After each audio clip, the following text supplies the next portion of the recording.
नमस्कार दोस्तों, आज हम आपके लिए भागवत गीता से कुछ ऐसी बातें लेकर आए हैं जिसे जानना और सबसे ज्यादा उसे समझना जरूरी है, क्योंकि हम जानते बहुत कुछ है पर उस पर कभी गौर नहीं करते। तो चलिए शुरू करते हैं आज का यह एपिसोड श्री कृष्ण के नाम के साथ।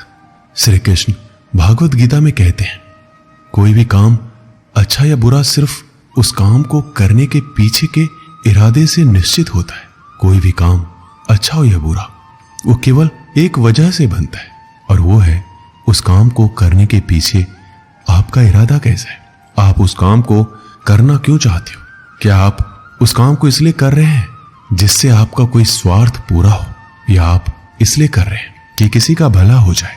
काम भले ही एक हो, लेकिन उसका नतीजा इस बात पर निर्भर करता है कि आपका उद्देश्य सही है या बुरा है।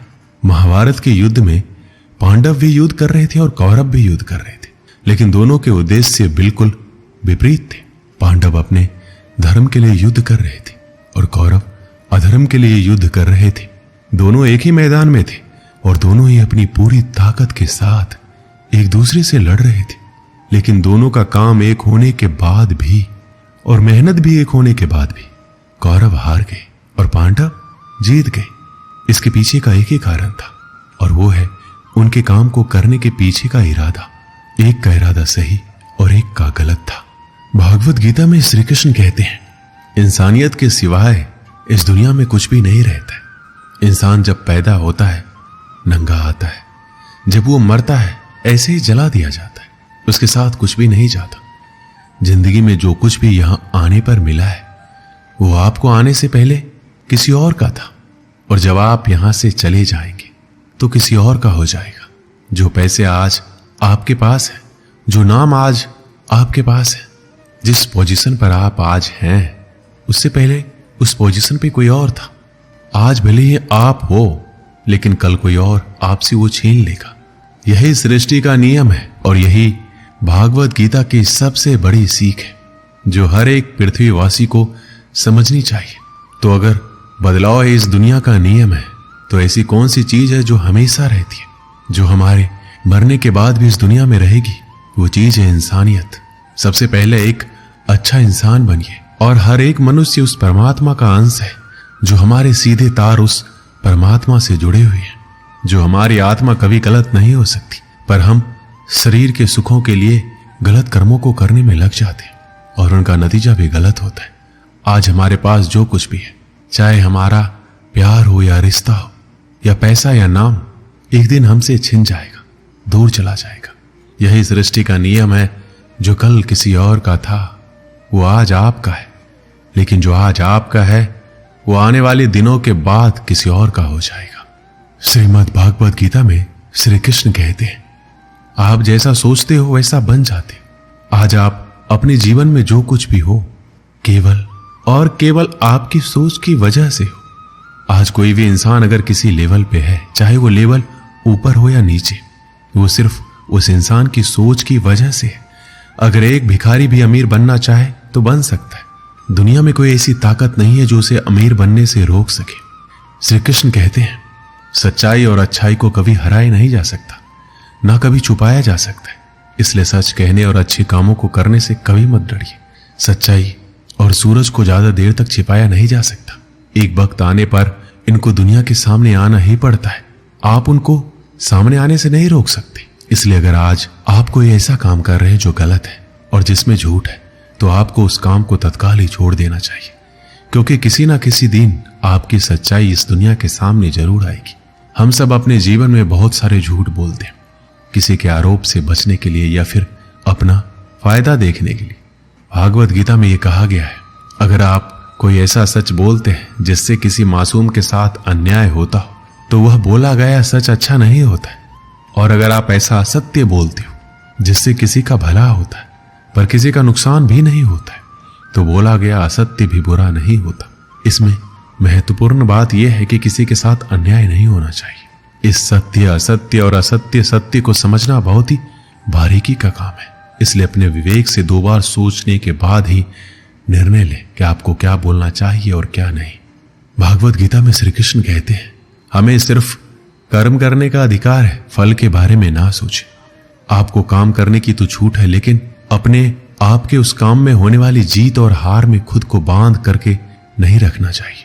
ये एकमात्र ऐसी चीज है जो अगर इंसान समझ ले तो उसका 100% दुख समाप्त हो सकता है और वो बिना किसी परेशानी के मेहनत कर सकता है। ऐसी कोई मंजिल नहीं रह जाएगी इस दुनिया में जिसे वो हासिल ना कर सके।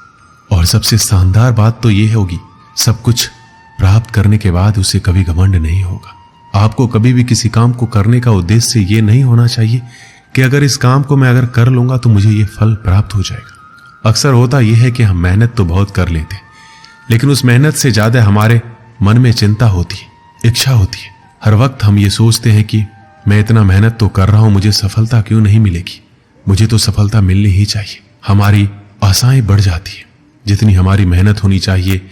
लेकिन अगर आप सफल नहीं हो पाते तो आपको एक बार जरूर याद रखनी चाहिए कि अगर आप इस काम में सफल नहीं हुए तो कोई और इंसान तो इस काम में जरूर सफल हुआ होगा, क्योंकि उसने आपसे ज्यादा मेहनत की होगी। लेकिन वो सफलता उसको ना मिलकर आपको मिल जाती है तो उसके साथ में कहीं ना कहीं अन्याय हो जाता है, क्योंकि उसने आपसे ज्यादा मेहनत की है और उसके कर्म भी आपसे ज्यादा संघर्षशील रहे हैं। जिस दिन आपका कर्म ज्यादा संघर्षशील बन जाएगा उस दिन सफलता आपकी हो जाएगी। श्री कृष्ण कहते हैं, माफ करना महान व्यक्ति की निशानी है। इस दुनिया में सबसे हिम्मत वाले और सबसे ज्यादा ताकत वाले वो इंसान होते हैं जो माफ करना जानते हैं। एक बार जरा सोच कर देखिए कि भगवान को कौन सी चीज भगवान बनाती है। श्री भागवत गीता में भगवान श्री कृष्ण जी कहते हैं, चाहे वो कितना भी पापी इंसान क्यों ना हो, लेकिन अगर वो अपने बुरे कर्मों को करना छोड़कर अच्छे कर्म करना शुरू कर दे तो उसको वो अपना लेते हैं। यानी कि भगवान इस पूरी सृष्टि के मालिक होकर भी इतने नेक दिल हैं और उनके दिल में सबके लिए जगह है और उनके लिए सब सामान है। माफ करना महान व्यक्ति की निशानी है और माफ वही कर सकता है जो सामने वाले के किसी न किसी नजरिए से बड़ा हो।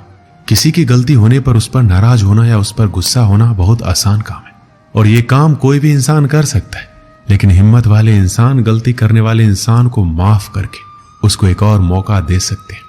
इस दुनिया में जब कोई इंसान कुछ महान कार्य करता है तो बाकी की दुनिया भी ठीक वैसे ही करती है। श्री कृष्ण ने महाभारत में कही थी कि हे अर्जुन, अगर तू लड़ाई नहीं करेगा तो हर कोई तुझे और तेरे वंश को गालियां देगा कि अर्जुन कितना कायर था, लेकिन अगर तू युद्ध करके जीत जाएगा तो इससे आगे आने वाली जो दुनिया होगी उसमें तू एक उदाहरण होगा। और उदाहरण यह होगा कि धर्म की अधर्म पर जीत हो सकती है। और अर्जुन, जो तू करेगा उसकी बहुत बड़ाई होगी और तेरी आने वाली पीढ़ियां भी तेरी तरह ही कर्म करेगी।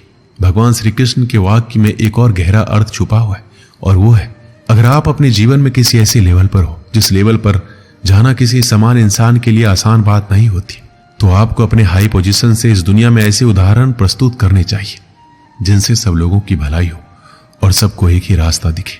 श्री कृष्ण भागवत गीता में कहते हैं, इस दुनिया में कुछ भी असंभव नहीं है। हमें ऐसा लगता है कि अपने मन को गुलाम बनाना मुश्किल है, लेकिन भागवत गीता में कहा गया है कि इस दुनिया में कुछ भी असंभव नहीं है।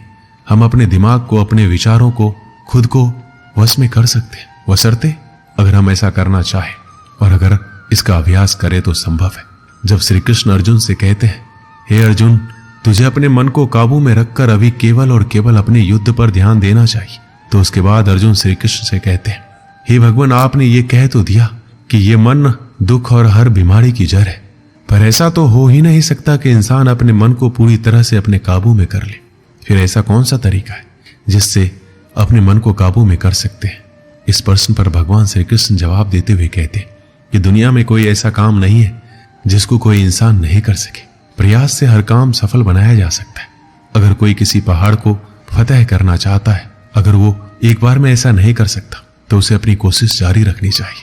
अगर आप किसी काम को करने में फेल हो रहे हैं, अगर आपको उस काम में सफलता हासिल करनी है, तो आपको अपनी असफलता होने की दर बढ़ानी होगी।